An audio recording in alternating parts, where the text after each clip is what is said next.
Chapter 14, Part 3.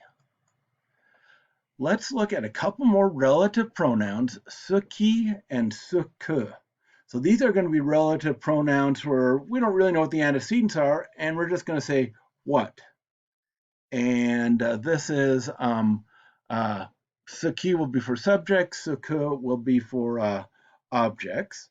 So we could have a sentence, je ne sais pas ce que j'ai oublié. I do not know what I have forgotten. I don't know what I forgot. Uh, Now, literally, it's I do not know that which I forgot, but we wouldn't say that which, we would say what I forgot. Je ne sais pas ce qu'il faut faire. I do not know, ce que is what it is necessary to do. I don't know what is necessary to do. Ce que je sais, c'est que je suis fatigué. So here we have ce que je sais, what I know, and then we've got a comma here, and then this subject is summarized with the C apostrophe.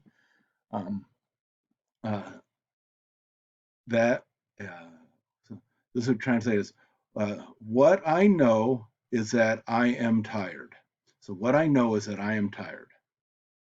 Ce qui est injuste, here we've got what is unjust, c'est que les enfants souffrent, is that the children suffer. Now we don't, so both of these say we don't have to repeat the subject. We could say, what is unjust? It's that the children suffer. We could put in it's, something like that. What I know, or what do I know? It is that I am tired. We can make it into a question and then an answer. But ce que je sais, c'est que je suis fatigué.